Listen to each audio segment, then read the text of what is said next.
한중의 군사, 외교, 그리고 경제 관계가 여러모로 주목을 받고 있습니다. 오늘은 좀 다른 각도에서 한중 관계를 바라볼까 하는데요. 많은 분들이 아실 뿐입니다. 중국을 대표하는 작가, 전 세계적知名도의 위하 작가 스튜디오에 직접 모셨습니다. 안녕하세요. 김어준 선생님의 이번 프로그램에 출연하게 돼서 매우 반갑습니다. 제가 한 가지는 알아들었습니다. 바로 사드라는 단어였습니다. 한국에서 가장 유명하고 재밌는 시사 방송이라고. 对，然后你有什么想对他说的吗？轮到我了吗？对。那你待会能不能给我一个暗示？对， 매우 날카롭고 재미있는 시사 프로그램이라는 것을 이제 얘기 들었고요. 혹시 오늘도 재미있는 뭔가 이야기를 터뜨릴 생각이신지 네. 그거 매우 궁금합니다. 그거는 이제 작가님한테 달려있어요. 작가님한테 달려있는데. 자, 대표작 중에 하나인데 허삼관 매혈기. 한국에서 굉장히 유명한 소설입니다. 영화화 됐어요. 영화화 됐는데 위하 작가를 모르는 한국 독자들도 있기 때문에 제가 좀 소개를 더 드리면 뉴욕타임즈에도 기고를 정기적으로 하시고 유럽에서도 책들이 번역 출간이 됐고 세계 여러 나라에서 문학상도 받으셨고 그리고 프랑스에서 문화예술 훈장도 받으셨고 맞습니까? 저는 사실은 이런 것들은 중요치 않다고 생각합니다. 특히 정부에서 주는 상 같은 경우는 특히 그런데요. 예, 아까 이제 프랑스 문학예술 훈장을 말씀하셨는데 그거는 사실은 중국에서 비유를 하자면 중국에서 5일 노동절 때 주는 그런 상장과 똑같다고 보고 있습니다. 굉장히 흔하다는 얘기예요. 많은 사람들한테 주는 어떤 상이라고 할 수 있겠습니다. 알겠습니다. 그래도 중국에 출간지 20년 넘은 책이 중국에서 한 해에 130만 부, 140만 부 팔리는 건 이건 대단한 거 아닙니까? 저도 예상하지 못한 어떤 기적이라고 할 수 있겠습니다. 저희가 이제 문학 방송이 아니고 시사 방송이에요. 그래서 지식인으로 작가에게 한중 간의 현안을 한번 여쭤보려고 하는 거거든요. 작가의 관점은 이런 사안들을 어떻게 바라볼까. 이런 시사적인 질문을 해도 괜찮겠는지 물어봤어요. 실은 이제 중국에서 가장 유명한 모든 사람들이 다 알고 있는 뉴스 프로그램은 7시에 방송되는 뉴스 신원联播라는 프로그램이 있습니다. 예, 그 프로그램은 제가 10몇 년 동안은 보지 않았습니다. 그리고 대부분 중국에서 진행하는 그런 뉴스 프로그램은 반대로 이미 반대로 이해하면 된다고 저는 생각하고 있습니다. 네, 그런데 당연히 대답해드리겠습니다. 그리고 저는 제 뜻을 반대로 표현할 수도 있습니다. 알겠습니다.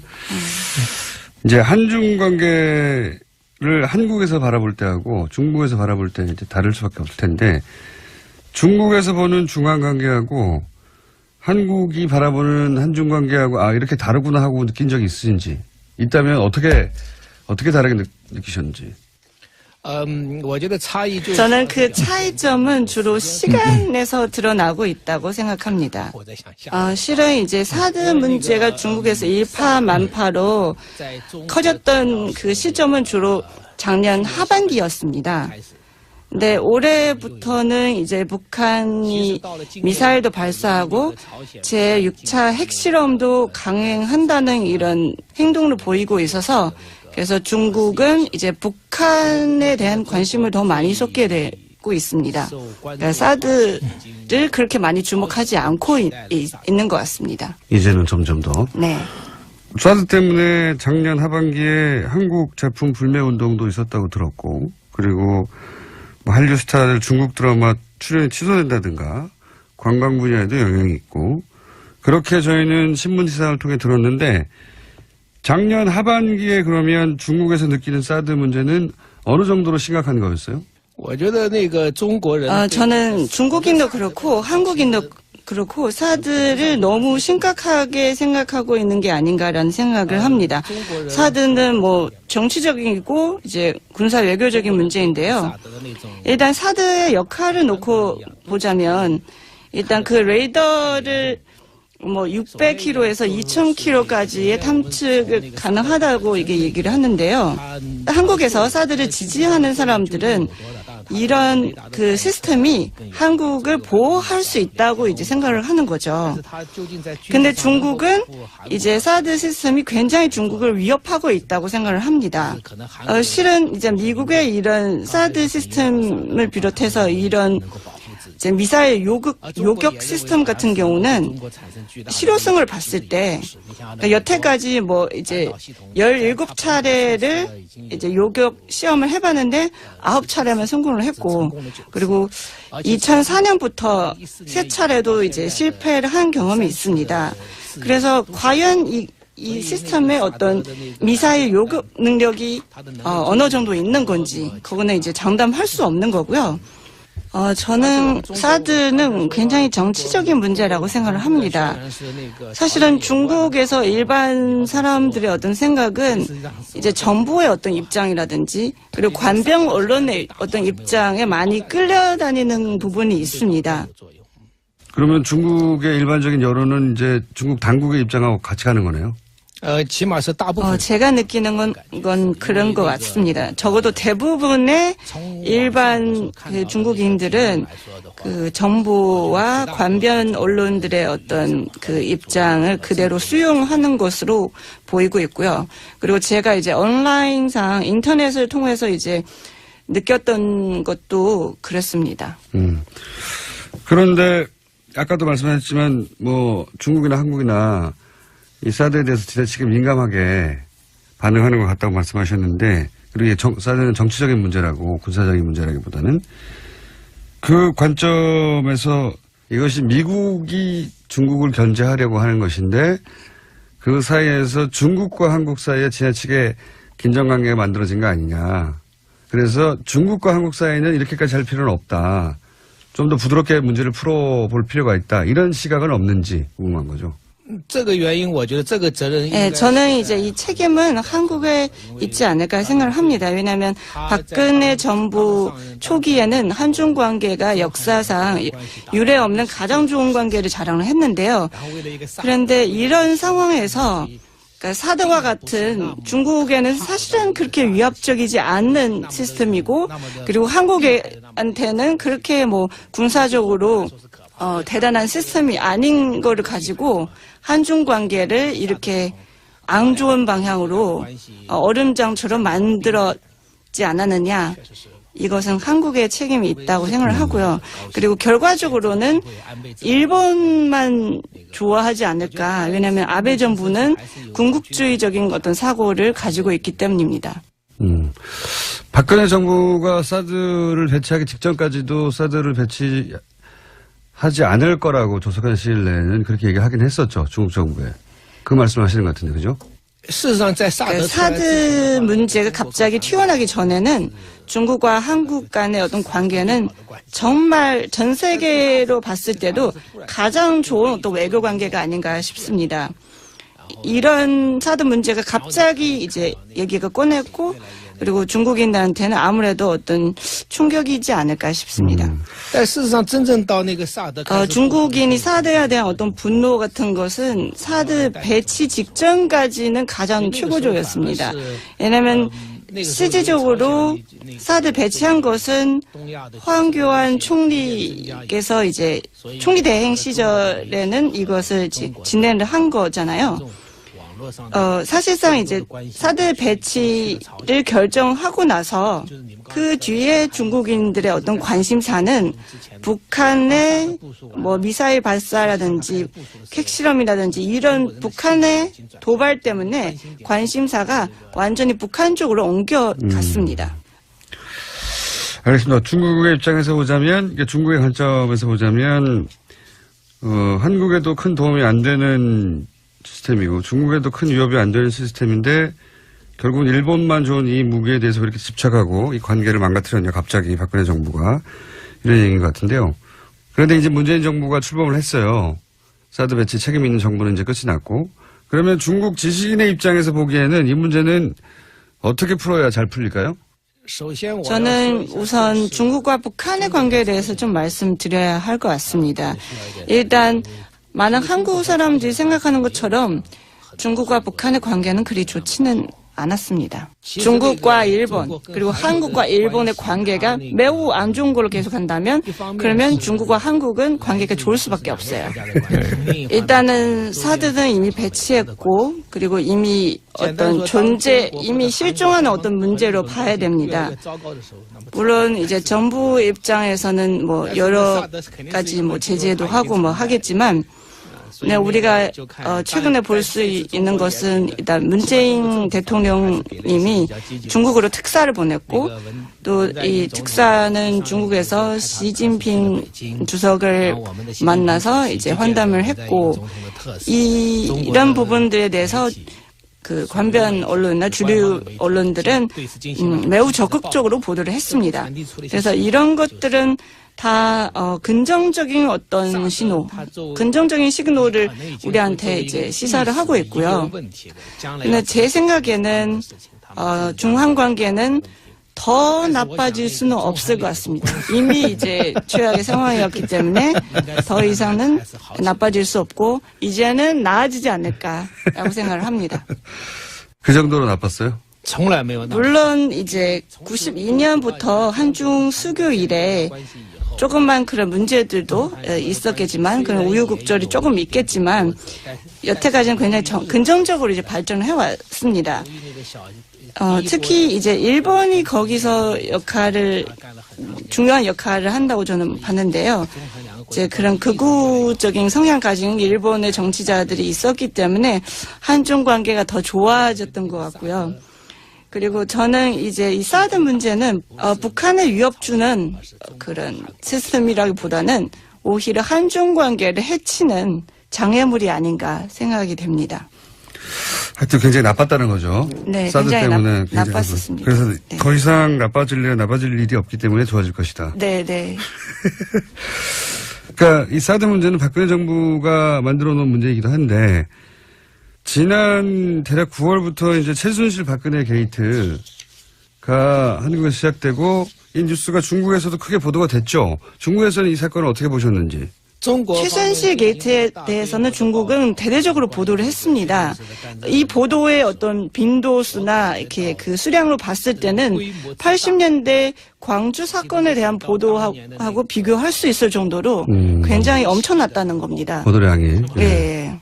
그래서 결과적으로 박근혜 정부가 이렇게 돼도 싸다는 생각을 하고 있는 것 같습니다. 왜냐하면 중국은 이제 그 사드 배치가 주장하는 박근혜 정부에 대해서는 뭐 어떻게 할 수 없잖아요. 근데 한국인들이 이 박근혜 정부를 이제 쫓아내고 결국 이런 결과를 얻었습니다. 아, 그렇게 중국인들 입장에서는 중국을 괴롭힌 사드 문제를 결정한 박근혜 정부를 한국인들이 물론 그것 때문에 쫓아낸 건 아니지만 쫓아내니 통쾌하다고 하고 바라봤군요. 이 뉴스를. 네. 중국의 일부 네티즌들이 풍수지리에 뭐 이런 거를 가지고 뭐 한국과 북한에 대해서 이제 평가를 하기도 했습니다. 한국의 청와대는 그 풍수지리상으로 봤을 때 가장 안 좋은 터라고 지금 보고 있습니다. 반대로 북한의 그 평양궁은 일단 김일성부터 이제 3대 굉장히 잘 먹고 잘 살고 있기 때문에 가장 풍수지리상으로 봤을 때 가장 좋은 터가 아닌가 지금 생각을 하고 있습니다. 네. 그런 재밌는 시각도 있네요. 여하간 중국의 입장에서는 이 사건이 바로 직전에 사드 문제 때문에 굉장히 관심이 높았고 그리고 탄핵되는 과정을 통쾌하게 바라봤다. 만약에 미국의 트럼프 대통령이 이제 한국을 계속 괴롭혔다면 그러다가 탄핵됐으면 우리도 통쾌했겠죠. 뭐 그런 정도로 이해합니다. 촛불 시위가 있고 탄핵이 실제로 되고 그리고 대통령이 파면되고 대선이 있고 이런 과정 전체가 중국에 보도가 됐을 텐데 중국에서는 일어나지 않을 일이잖아요. 이런 과정을 바라보는 중국인들의 심정, 시각, 관점 이런 게 궁금한 거거든요. 어떻게 느꼈을까? 저는 사실은 핸드폰을 통해서 촛불 시위 그때의 모습을 지켜봤었는데요. 그리고 저는 이제 1989년도 그때天安门사건을 그것을 이제 떠올랐습니다. 1989년 5월에 제 2번 정도의 100만 명이 넘는 중국인들도 모여서 이런 시위를 벌였었는데요. 뭐 평균적으로 매일 한 30만 명이 모였었던 것 같습니다. 예, 그것을 떠올렸습니다. 이런 일은 중국에서는 다시 일어나지 않다고 저는 봅니다. 왜냐하면 중국 정부는 군대까지 동원해서 그 집회하는 사람들을 집으로 보내거나 이제 잡아갈 수 있기 때문에 그러니까 이런 집회는 더 이상 가능하지 않습니다. 그래서 저는 이제 그 전에 전두환 대통령 시절에도 그 한국의 민중들이 이런 그 봉기를 통해서 어떤 그 시위를 통해서 이제 대통령을 쫓아냈고 이번에도 비슷한 사태로 저는 생각을 하고 있습니다. 물론 이번에는 피를 흘리지 않은 어떤 혁명이라고 할 수 있겠습니다. 이렇게 큰 규모의 어떤 집회, 그거는 중국에서 일어날 수 없는 일이라고 생각을 합니다. 그런 데 대한 중국의 불만은 없나요? 그러니까 뭐랄까 당국의 보이지 않는 통제나 혹은 이런 집회를 강하게 규제하는 것이나 또는 뭐 인터넷상에서의 규제도 있고 이런 전반적인 통제에 대해서 중국인들이 답답해하거나 불만이 있는 건 없습니까? 이제 한국 촛불 집회를 보다가 물론 정치 상황은 다르지만 우리도 저런 문화가 있었으면 좋겠다라고 하는 불만이나 그런 거는 형성돼 있지 않나요? 중국 문화 저변에 혹시? 중국 정부는 1989년도에 이 천안문 사태를 이제 지나면서 얻은 교훈이 있는 것 같습니다. 그러니까 왜냐하면 그때는 이미 나라 전체가 좀 굉장히 혼란에 빠졌고 통제 불능의 어떤 지경까지는 갔었던 것 같습니다. 그래서 통제를 하는 것 같습니다. 정부 입장에서는? 네. 근데 이제 일반인들이나 작가 입장에서는 그런 정부의 규제가 답답할 수 있잖아요. 작가로서 시민으로서도 답답하지 않은가. 이제 그런 거죠. 자기가 하고 싶은 말을 예를 들어서 이 방에 있는 사람들만 들을 수 있고 이 방의 밖이라든지 아니면 더 멀리 있는 사람들한테 전달할 수 없다는 이런 것을 이제 느꼈을 때 참 말하는 어떤 자유라든지 언론의 자유가 없다는 것을 이제 느낄 수 있습니다. 근데 제가 보기에는 이런 심각한 어떤 그런 언론에 대한 어떤 통제 같은 경우는 결과적으로 이 이견을 내는 사람도 정부도 모두 그 상처를 받을 수 있습니다. 말을 하고자 하는 개인한테는 뭐 이거는 더 이상 얘기할 필요는 없고요.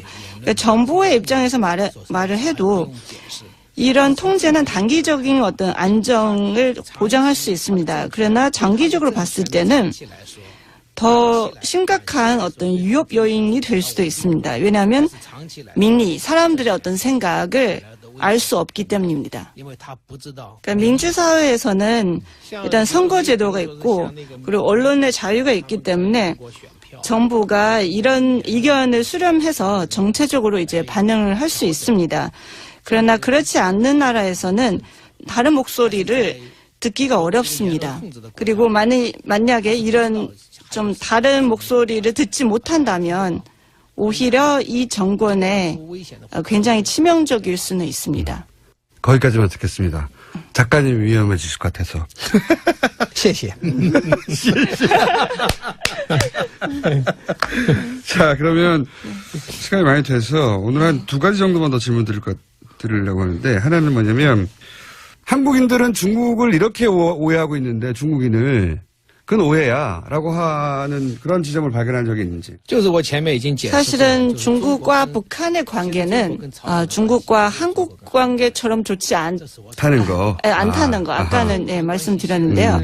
물론 이제 한중 관계에 사드 문제가 있고 앞으로 이 문제를 해결해야 되겠지만 그러니까 중한 관계가 훨씬 더 좋다는 것을 이제 말씀드릴 수 있습니다. 그렇군요. 한국에서는 흔히 중국을 통해서 중국이 북한의 문제를 해결하거나 컨트롤할 수 있다고 생각하는데 둘 사이 관계가 굉장히 좋지 않다. 중국에서 바라보기에. 오해군요. 위아 작가님을 모르는 한국인에게 한국의 잠재 독자에게 내 책을 딱 한 권만 읽으면 무슨 책을 읽으라고 하셨습니까? 다 읽기 너무 많아요. 한 권만 읽는다면? 我就推荐刚刚 새로 重新 다시 读 내놓은 그 형제라는 책을 추천해드리고 싶습니다. 이유는요? 문화대혁명부터 오늘날까지 중국의 역사를 아시려면 이게 가장 적절한 어떤 소설책이 아닌가 싶습니다. 그렇군요. 자료를 보다 보니까 부모님도 의사였고 원래 의학도 오셨다면서요? 왜 작가가 되신 겁니까? 이게 마지막 질문인데. 因为 치과 의사를 해본 적이 없으셔서 아마 얼마나 지루한 직업인지 모르실 것 같아요.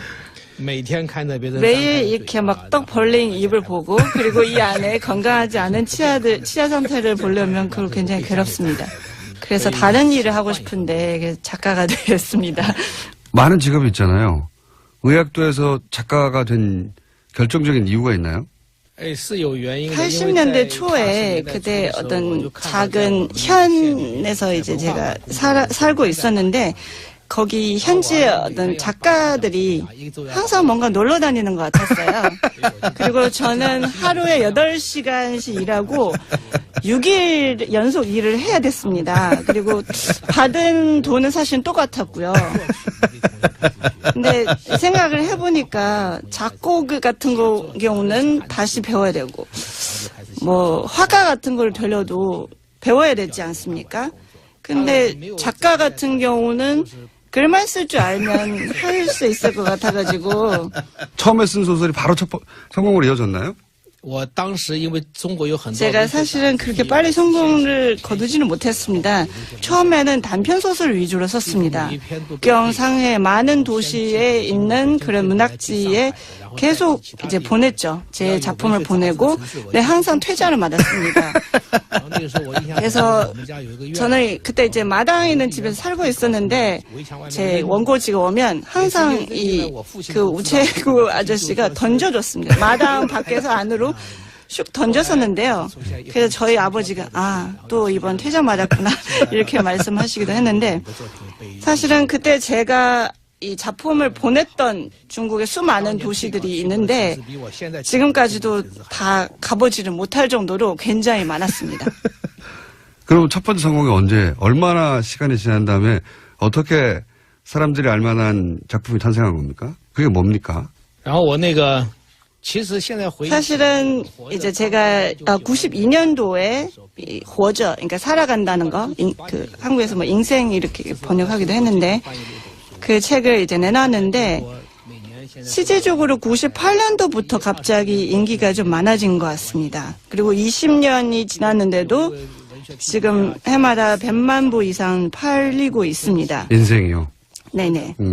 어떤 이제 문화평론가 같은 분이 저를 찾아왔었습니다. 그래서 그 인생도 있고 호상관 멸혈기도 있는데 그 책이 왜 이렇게 잘 팔리고 있는지를 분석을 해봤는데 그래서 뭐 첫째, 둘째, 셋째, 넷째 이렇게 나열을 했는데 저는 굉장히 힘들게 끝까지 이제 참고 들었는데 제가 보기에는 다 헛소리인 것 같습니다. 제가 중국에서 이렇게 그 인기 작가가 된 것은 결국은 운이 좋았을 것 같습니다. 제 철학관하고 비슷하시군요. 예. 운이 좋아야 돼요. 운이 좋아야 돼요. 98년에 무슨 운이 터진 거죠, 근데? 저도 사실 어리둥절합니다. 그냥 출판사만 바꿨을 뿐인데 갑자기 어느 날에 슈퍼마켓 갔더니만 슈퍼마켓까지도 그 인생이라는 책이 떡하니 이제 팔고 있었더라는 거죠. 저는 이제 형제도 한국에서 크게 성공할 것 같다는 예감이 듭니다. 왜냐하면 출판사를 바꿨기 때문에.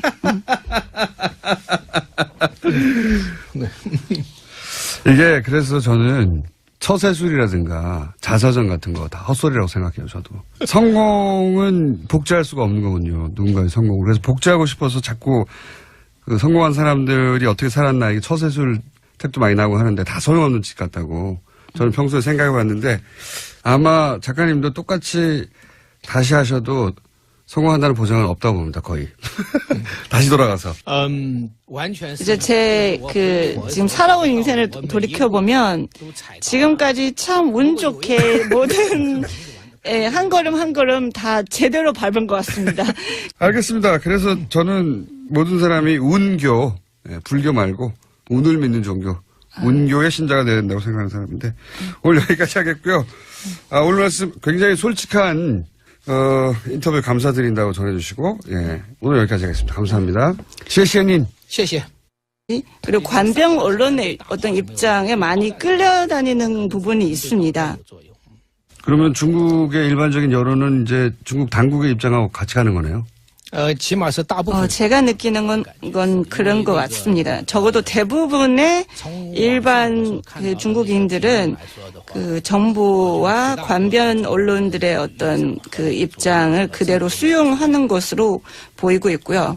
그리고 제가 이제 온라인상 인터넷을 통해서 이제 느꼈던 것도 그렇습니다. 그런데 아까도 말씀하셨지만 뭐 중국이나 한국이나 이 사드에 대해서 지나치게 민감하게 반응하는 것 같다고 말씀하셨는데, 그리고 이게 사드는 정치적인 문제라고 군사적인 문제라기보다는 그 관점에서 이것이 미국이 중국을 견제하려고 하는 것인데 그 사이에서 중국과 한국 사이에 지나치게 긴장관계가 만들어진 거 아니냐. 그래서 중국과 한국 사이는 이렇게까지 할 필요는 없다. 좀 더 부드럽게 문제를 풀어볼 필요가 있다. 이런 시각은 없는지 궁금한 거죠. 这个原因，我觉得这个责任应该 예, 저는 이제 이 책임은 한국에 있지 않을까 생각을 합니다. 왜냐하면 박근혜 정부 초기에는 한중 관계가 역사상 유례 없는 가장 좋은 관계를 자랑을 했는데요. 그런데 이런 상황에서 그러니까 사드와 같은 중국에는 사실은 그렇게 위협적이지 않은 반대로 이미 반대로 이해하면 된다고 저는 생각하고 있습니다. 네, 그렇네. 당연히 대답해드리겠습니다. 그리고 저는 제 뜻을 반대로 표현할 수도 있습니다. 알겠습니다. 이제 한중 관계를 한국에서 바라볼 때하고 중국에서 바라볼 때 이제 다를 수밖에 없을 텐데, 중국에서 보는 중한 관계하고 한국이 바라보는 한중 관계하고 이렇게 다르구나 하고 느낀 적이 있으신지, 있다면 어떻게 다르게 느끼셨는지. 저는 그 차이점은 주로 시간에서 드러나고 있다고 생각합니다. 실은 이제 사드 문제가 중국에서 일파만파로 커졌던 그 시점은 주로 작년 하반기였습니다. 근데 올해부터는 이제 북한이 미사일도 발사하고 제6차 핵실험도 강행한다는 이런 행동을 보이고 있어서, 그래서 중국은 이제 북한에 대한 관심을 더 많이 쏟게 되고 있습니다. 그러니까 사드를 그렇게 많이 주목하지 않고 있는 것 같습니다. 이제는 점점 더. 네. 사드 때문에 작년 하반기에 한국 제품 불매 운동도 있었다고 들었고, 그리고 뭐 한류 스타들 중국 드라마 출연이 취소된다든가 관광 분야에도 영향이 있고, 그렇게 저희는 신문 기사를 통해 들었는데, 작년 하반기에 그러면 중국에서 느끼는 사드 문제는 어느 정도로 심각한 거였어요? 저는 중국인도 그렇고 한국인도 그렇고 사드를 너무 심각하게 생각하고 있는 게 아닌가라는 생각을 합니다. 사드는 뭐 정치적이고 이제 군사 외교적인 문제인데요. 일단 사드의 역할을 놓고 보자면, 일단 그 레이더를 뭐 600km에서 2000km까지의 탐측을 가능하다고 이게 얘기를 하는데요. 한국에서 사드를 지지하는 사람들은 이런 그 시스템이 한국을 보호할 수 있다고 이제 생각을 하는 거죠. 근데 중국은 이제 사드 시스템이 굉장히 중국을 위협하고 있다고 생각을 합니다.